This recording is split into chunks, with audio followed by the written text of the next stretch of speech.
애플은 전기차를 만들고 싶은 게 아니라 그냥 움직이는 아이폰을 만들고 싶은 거야.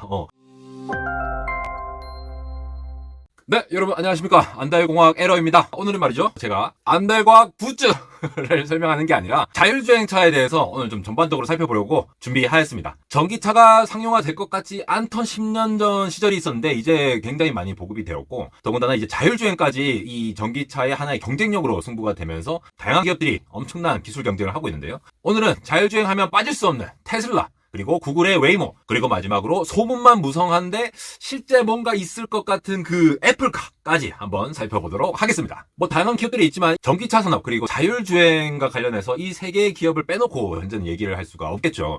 모르시는 분들도 있고 이 분야에 대해서 굉장히 소상하게 잘 아시는 전문가분들도 계시겠지만, 오늘은 얘네들 대체 그래서 뭘 하고 있는데, 그리고 자율주행이 진짜 어디까지 왔는데를 좀 개괄적으로 살펴보면서 이 기업들 간의 차이들을 좀 살펴보면 굉장히 좋을 것 같습니다. 자율주행만 딱 떼놓고 봐도 이 세 기업의 접근 방식이 좀 다르거든요. 물론 애플카 자체는 자율주행에 대해서 발표된 것도 없어요, 지금. 그래서 이 부분들을 하나씩 살펴보도록 하죠. 일단 여러분, 이 전기차 판매량이 최근에 점차 보급이 되는데, 기존 화석연료 완성차들을 다 먹어버릴 수 있을 거냐에 대한 궁금증이 사실 많죠. 하나 통계 자료를 좀 보면은, 여기는 미국의 투자회사 아크인베스트에서 작년 1월에 낸 보고서입니다. 요걸 살펴보시면 그래프에서 일단 압도적으로 차이가 나죠. 2025년도가 되면은 전기차가 4천만 대로 증가한다. 이게 얼마나 큰 양이냐? 2020년도에 220만 대였어요. 220만 대밖에 안 되는데 이거에 20배 가량이 급증할 거다라고 예측한 바가 있어요. 이것도 그냥 뭐 자기들 마음대로 예측을 한 게 아니라 나름대로 이 통계 이 추세 트렌드 법칙에 따라서 약간 에스티메이션을 한 게 있더라고요. 우리가 그래도 공학 채널이니까 요거를 잠깐 살펴보고 가시면은 결국은 이 배터리 문제입니다. 배터리를 얼마나 큰 거를 탑재할 수 있느냐, 혹은 동일한 중량의 배터리로 얼마나 멀리 갈 수 있을 것이냐, 요 포인트가 되겠죠.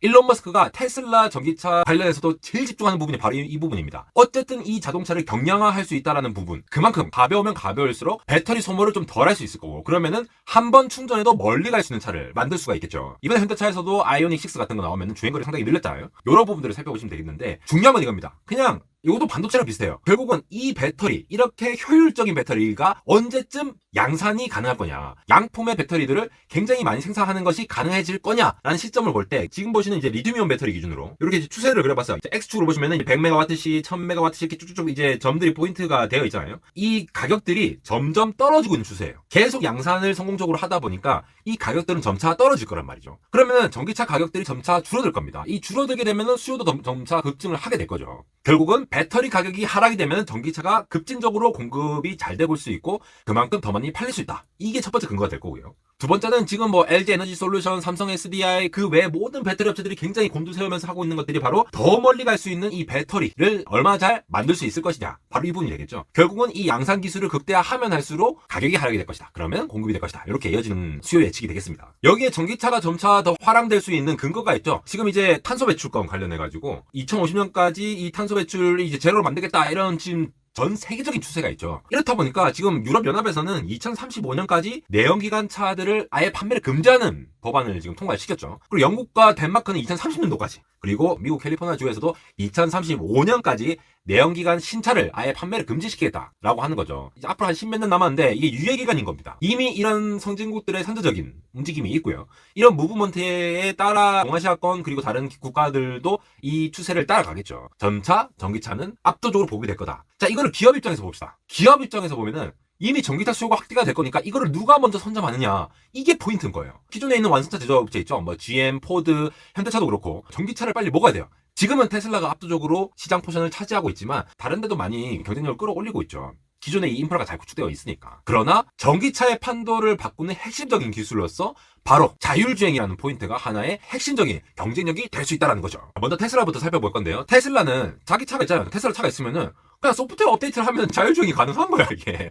얼마나 편합니까? 그냥 아이폰 업데이트 하듯이, 안드로이드 업데이트 하듯이 테슬라 소프트웨어를 업데이트를 하면은 요거를 자율주행을 바로 지원을 해주는 거죠. 그러니까 기존 완성차 업체들은 그 ADAS라고 하죠. 좀 더 운전자가 운전을 더 편하게 할 수 있는 시스템을 지원함으로써 요걸 하나 모듈 붙이고 이거 붙이고 이런 식으로 하나하나 빌드업 해가는 방식을 한다고 하면은, 테슬라는 그냥 인공지능 다 때려 넣어가지고 주행거리 다 받아가지고 학습시켜가지고 더 빠르게 오토파일럿과 FSD를 지원을 한도로 하고 있습니다. 요거를 좀 살펴볼게요. 일찍이 테슬라 테슬라가 접근한 방식은 다른 완성차 제조업체가 상당히 달랐죠. 똑같은 배터리 용량으로 더 멀리 가기 위해서 수천 개가 넘는 부품을 하나의 이 몰드 안에 딱 만들어가지고 공장에서 한 방에 딱 찍어내가지고 경량화해서 만들어버리고 제조 양산의 이 프로세스를 굉장히 단축시킨 거죠. 이 팩토리를 만듦으로써. 그리고 여기서 중요한 게 테슬라는 자체 전용 칩을 만들죠. 전기차 CPU라고 볼 수 있는 ECU라고 하는 게 들어가죠. 요거를 테슬라 자체적으로 전용 칩을 딱 만들어가지고 인공지능 학습한 거 그대로 인퍼런스해서 쓰고 이렇게 다 할 수 있도록 하고 있습니다. 그러니까 이러한 모든 데이터들을 테슬라가 자체적으로 데이터를 모두 다 관리를 하다 보니까 이 빅데이터를 기반으로 굉장히 고급진 정보 플러스 엄청난 양의 마일 데이터들을 통해서 점차 더 정확도 높은 그리고 부드럽게 운행할 수 있는 자율주행을 구현을 해가고 있죠. 특히 FSD, Full Self Driving이라는 베타 서비스를 시작했습니다. 이름만 들으면 진짜 전부 다 알아서 해줄 것처럼 얘기하는데 거의 전부 다 해주고 있긴 해요. 일단 이제 공인된 운전 능력을 가진 사람들만을 대상으로 안전하게 운전하세요라는 가이드 지침 하에 하고 있는데 지금 보시는 게 그 FSD 모습이거든요. 알아서 운행을 해요. 자동으로 차선을 변경한다거나 주차도 자동으로 하고 오토파일럿을 이제 돕는 기능까지 지원을 하고 있죠. 혹시라도 우발적인 상황, 아직은 인공지능이 커버할 수 없는 상황을 대비해서 운전자가 이제 신경을 주의를 하라고 하지만 굉장히 자연스럽게 지금 운행을 하고 있습니다. 그리고 버전이 업데이트 할 때마다 엄청나게 큰 혁신을 보여주고 있어요. 최근에 굉장히 큰 업데이트가 있었거든요. FSD 베타 10.12 요 버전이 있습니다. 요건 6월 초에 이제 테스터가 거의 10만 명까지 차가지고 다 테스트를 해봤는데 상당히 호평을 받고 있거든요. 그러니까 보통 이제 사람도 쉽지 않은 게 예를 들어 뭐 비보 좌회전 이런 거 있잖아요. 아니면은 약간 애매한 신호 없이 어떻게 구분을 해야 되는 사람의 판단력이 필요한 이런 부분들 이런 거에 대해서 대대적으로 학습을 해서 굉장히 개선시켰다는 평을 받고 있습니다. 그리고 이제 중간에 이제 라이딩을 하다 보면은 약간 이게 좀 흔들릴 수 있고 한데 이런 부분도 잘 보정을 했다라고 하죠. 그다음에 이후에 이제 10.13 버전이 나올 텐데 타선이 자주 바뀌거나 회전 교차로 같은 부분들 이런 부분까지 강화를 했다고 합니다. 여기에 플러스 여러분 만약에 지도가 없는 경우를 생각해보세요. 어떤 경우냐? 지금 같은 경우는 지금 이 영상을 보시면은 지도가 이렇게 있잖아요. 지도가 있는 상태에서 이렇게 여러 가지 기존에 만들어진 가상의 세계에서 이게 드라이빙을 하는 것들을 진행하고 있을 겁니다. 근데 내가 처음 간 지하주차장 이런 정보들은 없거든요. 이런 데서도 셀프 드라이빙이 가능하게 한다. 라고 하면은 카메라만으로 인식되어서 얻은 데이터를 통해서 적절하게 주차하고 적절하게 장애물을 피할 수 있는 이런 것들이 제대로 학습이 되어 있어야 되겠죠. 이런 것들까지 향후에 지원을 한다고 한다니까 자율주행이라는 게 사실 좀 못 믿어왔는데 베타 테스트 기준으로 지금 상당히 진보를 보이고 있는 테슬라라고 할 수 있겠습니다. 그러니까 일론 머스크가 이미 이제 여름까지 버전 11을 발표하겠다고 했거든요. 버전 11에 가면은 FSD랑 오토파일럿이 거의 한 스택으로 그냥 합쳐진 겁니다. 그러니까 기존에 있는 오토파일럿을 자율주행과 FSD를 통합해가지고 원 스택으로 그냥 싱글 스택으로 빡 이제 출시를 함으로써 예를 들어 오토파일럿으로 주행을 하죠. 고속도로에서 막 이렇게 주행을 하고 할 텐데 이거를 FSD에 있는 기술까지 같이 학습해서 하면은 서로 상보적으로 좀 더 잘 매끄럽게 운행을 할 수 있겠죠. 시내 중에서 재빠르게 피한다거나 아니면 차선 변경을 좀 더 자연스럽게 한다거나 통합적인 버전을 한번 딱 버전 11에서 찍고 가겠다라고 발표한 것이라고 보시면 되겠습니다. 근데 여기에 자율주행 2위 기업이라는 구글 웨이모는 어떠냐? 얘네들은 사실 근데 차를 안 팔고 있잖아요. 일단 얘네들은 사업 모델이 다른 겁니다. 저 같은 사람한테 자율주행 차를 팔 생각이 없어요. 지금은 없는 것 같아요. 나중에 어떻게 될지 모르겠지만 왜냐? 지금 비즈니스 하는 걸 보면 알 수 있습니다. 구글 웨이모는 미국에 일단 처음으로 뭘 상용화했느냐? 웨이모 1이라는 걸 상용화했어요. 2020년 10월 애리조나주 피닉스를 시작으로 해가지고 샌프란시스코라 이런 데 해가지고 시범을 계속 보여주고 있죠. 바로 자율주행 택시 서비스입니다. 원래는 사람이 들어가 있었어요. 이게 잘못될 수도 있으니까. 근데 올해 3월 말에는 아예 사람 없이도 24시간 운행 가능한 택시까지 운행을 했습니다. 예를 들어 이거 지금 딱 보면은 일단 생긴 것부터 좀 구리지 않습니까?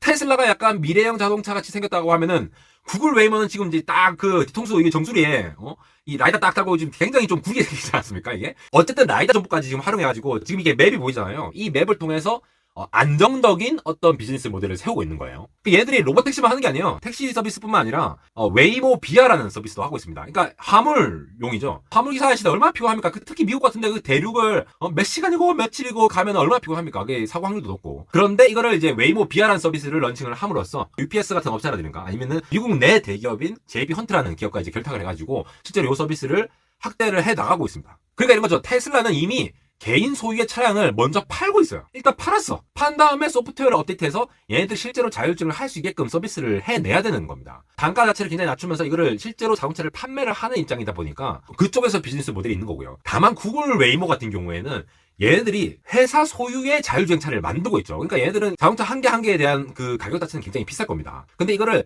이 사업군 안에서 운용을 하는 게 되니까 그 자체에서의 비즈니스 모델이 테슬라와의 차이가 있어요. 자율주행에서의 구성 방식도 테슬라는 카메라만 사용하지만 구글은 라이다도 쓰고 레이다도 쓰고 다 쓰잖아요.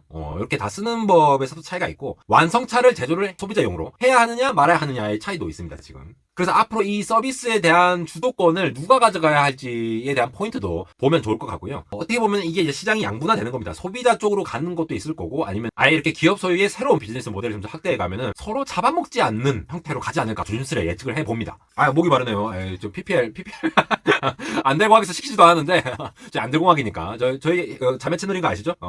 이번에 굿즈 나왔으니까 많이 애용해 주시고요. 마지막으로 보셔야 할 것이 바로 소문만 무성한 애플카죠. 애플은 지금 잘 나가고 있죠. 잘 나가고 있고 시총 1위고 잘 나가고 있는데, 얘들을 잘 살펴보면은 대박친 히트작이 아직은 아이폰의 영업이익, 매출에 굉장히 기대고 있는 모습입니다. 기본적으로 하드웨어 제조 역량 자체, 아이폰 만들고 아이패드 만들고 맥북 만들고 맥미니 만들고 이런 하드웨어 제조 역량 자체로 이 매출의 80%를 지금 이끌어가고 있는 애플인데요. 이 80% 중에서도 절반이 아이폰이다 보니까 뭔가 새로운 탈출구가 필요한 거죠. 스티브 잡스 때 아이폰을 터뜨리고 그걸 팀쿡이 잘 이어봐서 이제 증대를 하고 있는데, 아이폰 넥스트가 뭐냐, 이거에 대한 해답을 계속 찾고 있는 중입니다. 그게 바로 애플카가 아닐 것이냐 이거죠. 애플은 2014년도에 프로젝트 타이탄이라는 이름으로 자율주행 시스템을 만들어버리겠다라고 야심차게 시작을 합니다. 근데 지난 9년 동안 계속 이 리더들이 계속 바뀌어요. 뭔가 말이 많아, 또 나왔다가 다시 들어왔다가 굉장히 일이 많았어요. 그러면서 이게 실체는 별로 안 드러나고 그냥 특허만 나오고 있고 말만 많고, 얘네들 진짜로 제대로 하고 있는 거 맞아? 그래서 애플의 자율주행 기술에 대해서 굉장히 의문을 많이들 가지고 있습니다. 저도 의문을 가지고 있고요. 그래서 얘네들 실체를 안 보이는 상태에서 2019년도에는 또 드라이브.ai 라는 기업을 인수하면서 테슬라 엔지니어들도 막 이제 고용을 해요. 테슬라가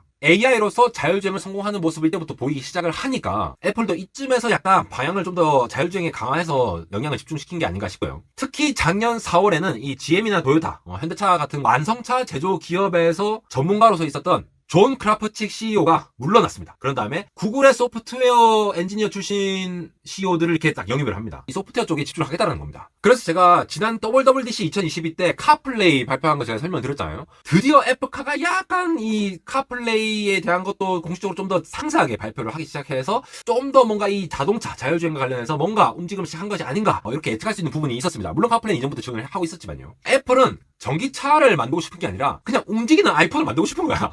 전기차가 뭡니까? 그냥 배터리 달고 있고 그냥 OS로 움직이고 하면 되잖아요. 그런 측면에서 접근을 하는 겁니다. 원래 카플레이는 2014년도에 이미 카 인포테인먼트 시스템으로 출시를 했죠. 그러니까 자동차 안에서 애플 OS 지원으로 뭔가 이렇게 자동적으로 잘 연동을 할 수 있도록 구축을 해왔습니다. WWDC에서 발표한 바에 의하면은 카플레이가 미국 자동차 기준으로 98%가 지금 지원을 하고 있습니다. 대부분 다 지원을 하고 있다는 거죠. 그러니까 뭐 짐차 엄청 굉장히 특이한 차량 아니고는 대부분의 소비자 차량에서는 지금 지원을 하고 있다는 얘기로 해석할 수 있습니다. 더군다나 소비자들의 79%는 카플레이 탑재되어 있는 거를 주요 포인트로 본다는 거예요. 이 차를 구매할 때. 이러한 결과가 있다 보니까 완성차 제조업체들은 그냥 차만 만들면 되고, 이 OS 플랫폼 요거 자체를 애플이 점점 주도권을 가져가고 있다라는 거죠. 테슬라 빼고. 이제는 테슬라처럼 이 대시보드에 디스플레이를 쫙 까는 형태로 많이 보잖아요. 이렇게 쫙 까는 형태로 많이 보다 보니까 이거를 OS로 운영을 하고 각각의 이제 포지션들을 많이 보고 하는 부분들을 점점 OS로 서포트를 해줄 필요가 있겠죠. 근데 이미 아이폰에 익숙한 많은 소비자들이 자동차에서도 이 아이폰 UI를 그대로 따라하고 있는 거를 지원해준다?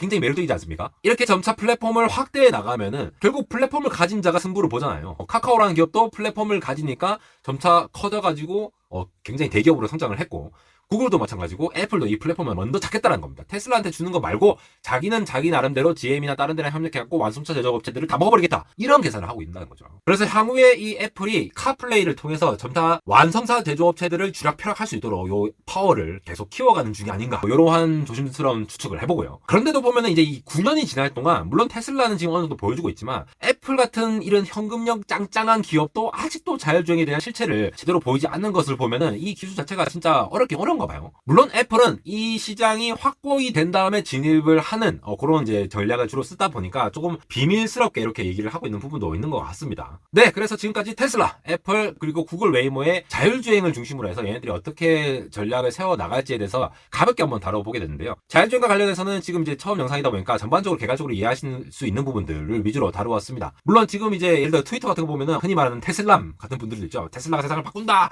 라고 보시는 분들도 있고, 애플이 뭔가 하나 해줄 거야, 아니면 그래도 라이다가 있어야 된다, 구글 웨이모 가자 하시는 분들도 많을 텐데요. 자율주행이라고 하는 것이 이 전기차의 핵심이 될 거고, 이 시장 크기 자체가 지금 반도체 시장의 거의 5배에 육박할 거라는 전망이 있습니다. 말 그대로 기업들에게는 미래 먹거리이니만큼 자율주행이라는 요 기술을 포인트로 해서 점차 경쟁력 승부를 볼 것으로 예상됩니다. 앞으로도 이런 부분들 한번 살펴보면서 계속 팔로우하면서 리뷰해 보도록 하겠습니다. 지금까지 빅테크 기업들의 자율주행 기술들을 살펴보면서 테슬라 차 한 대 뽑아서 리뷰하고 싶지만 그럼 빡센 리뷰는 구독자 구독자 늘려서 협찬받고 딕자고 게시만 안달공학 에러였습니다.